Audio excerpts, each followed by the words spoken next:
Hello there, guys. This is Christy Lewis from Dostoevsky in Space, and it's just about every booktuber's favorite time of year.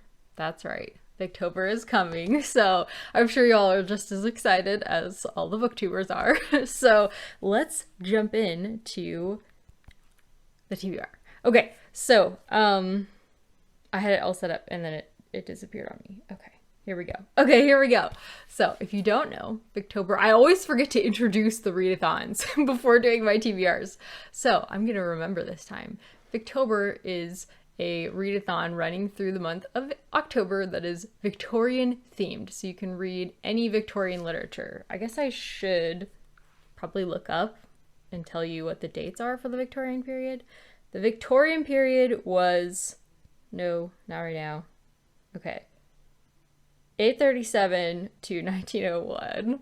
So, and it's anything written in Great Britain and Ireland, because it's covering the reign of Queen Victoria, which was like a 63-year period. So yeah, there's a wide variety of literature that you could read for this. You could read nonfiction.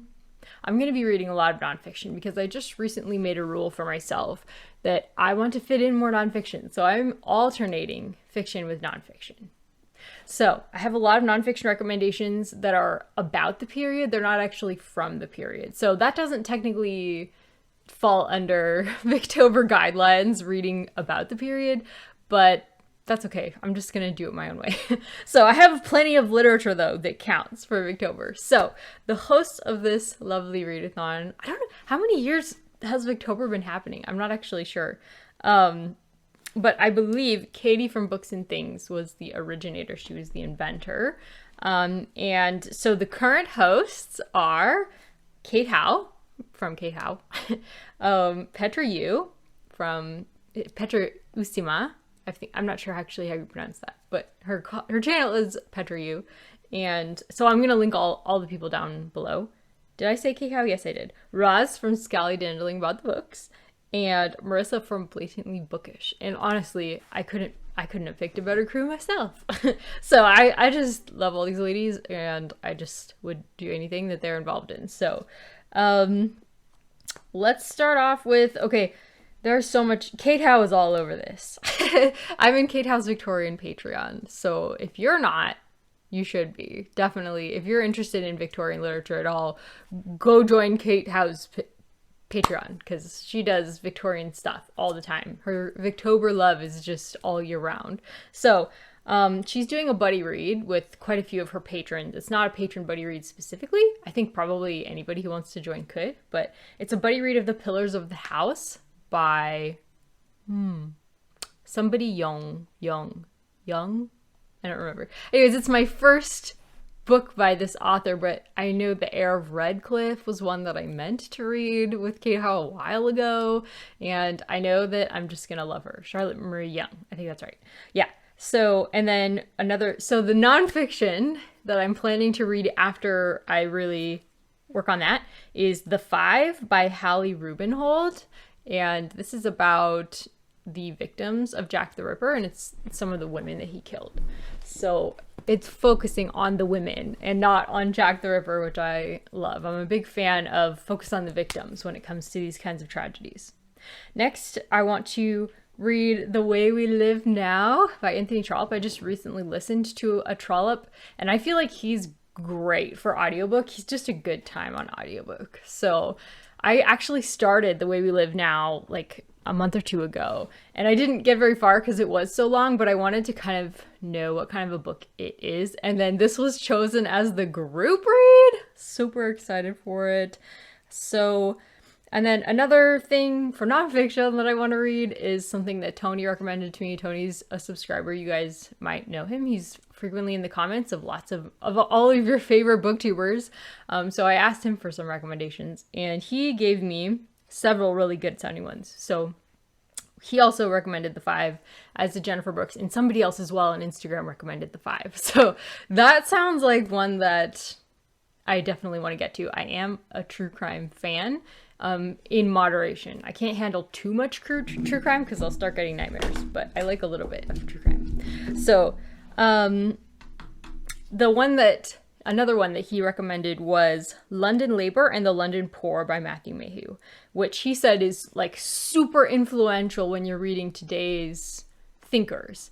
And I think I feel like it might be like socialist. It's about like laborers. Okay, I just looked it up on the Wikipedia and it was really helpful. London Labor and the London Poor is a work of Victorian journalism.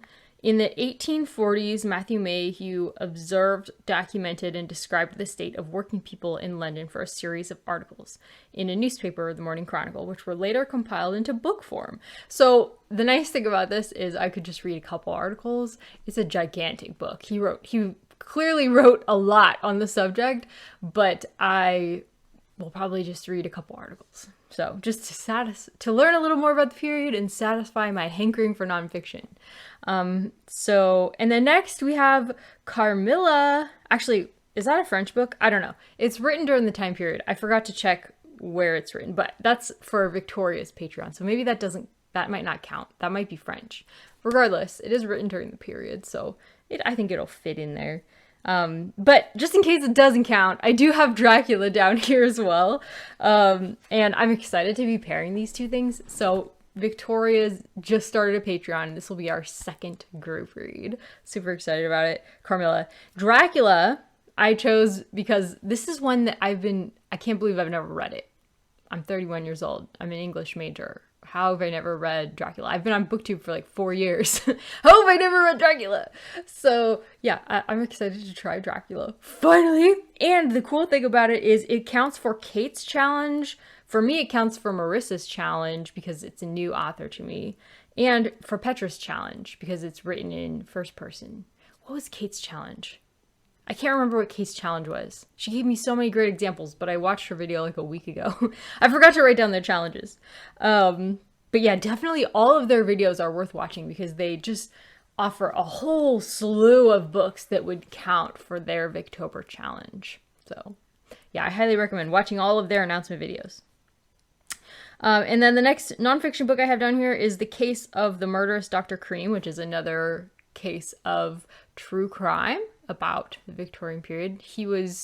Dr. Cream was a medical doctor who he really seemed like he took advantage of women who were coming to him for care, and he killed more than like Jack the Ripper and other like well-known criminals of the period. He killed quite a few. I think it was like 10. So, and he killed all like in different countries too, like in America and other places. So I think he also killed in Canada. So he's quite vicious and all over the place. So that was the next nonfiction. And then I have down here The Tenet of Wildeville Hall. This has been on at least last year's. At least, I think it might have been on 2 of my Victober TBRs. And again, it's way down here because I want to be reading all these buddy reads with like K-How and all these things. But I do want to. Lately, I've been fitting in a little bit more reading, and I've been just leaning into the audiobook love. So we'll see. Maybe I'll finally get to it. I think it'll be good. I think it'll be something that I like. Because I liked a lot of things about Agnes Grey. It just wasn't like the most exciting to me. So we'll see. I might really love it.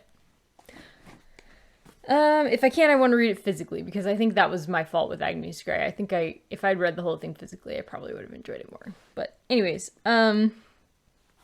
next for nonfiction, I wrote down The Dress Diary by Kate Strassen. This is another one that I asked for recommendations for people, and they just gave me so many great recommendations. So I just have like tons of ideas for nonfiction now. Thank you. For in the period and about the period both. So, The Dress Diary is, I should maybe like The Dress Diary. It's about a 19th century scrapbook of cuttings of fabric. Sorry, just pulling it up here. No time to edit. I barely have time to film this. I have Bleak House Live Show, the last one, in 5 minutes. It's a revealing and unique portrait of Victorian life as told through the discovery of one woman's textile scrapbook. So, sounds really interesting, but it has like, it's like a 12-week wait. So we'll see if I can get it back, if I can get it in time. So The Odd Woman by George Gissing will count for Katie's challenge, which is read a work of Victorian New Women fiction. So, and I've been meaning to read The Odd Woman for quite some time. She also gave some great like short collections of short things. So I might try one of those, but I was looking for one I was really excited about. It's like a Penguin book of short, I think it was short fiction about the Victorian New Woman. And sadly that one was not available to me. I was so bummed. So I would have loved to read that, but I also wanted to read The Odd Woman. I'm sure that one has also been on my Victober TBR before. I just need to start reading more Victorian literature all year round. Okay, sorry, hair's on me. It just bugs me. Okay, next. Man and Wife by Wilkie Collins is Kate Howe's Patreon book. So that's an exciting option. I haven't read too much Wilkie Collins, but the last couple that I read were really fun. And maybe because I was reading them with Kate and her Patreon is so enthusiastic, I think it's just more fun for me to read Wilkie Collins in a group setting. So that's an option. I also have The Victorian City, Everyday Life in Dickens's London. And because I just loved Bleak House, this really struck me. Like, I don't know if it's any good, I don't know, but it sounds like something I'd be interested in, but it might, again, be too dry. I do find that, you know, A Day in the Life of Victorian kind of nonfiction, that has been a little bit dry. That kind of history reading has been. So we'll see if I can do that. I would like to. And then, okay, that's most everything. Tiffany's Patreon is reading something. Was it Agnes Grey? I can't remember. It was just decided last night. So Tiffany's Patreon is also doing a Victober read. I also have other things that I want to be reading other than Victober books. So like I said, I have a ginormous TBR. Yeah, that's mainly it that I had written down. I feel like I'm missing. A couple people mentioned reading Spurgeon. Yeah. I would love to read some more Spurgeon. I love some Spurgeon. I think that's it. I think that's all of it. Okay, thanks so much for watching. Let me know down below what you're going to be reading for Victober. And I can't wait to hear from you. Bye!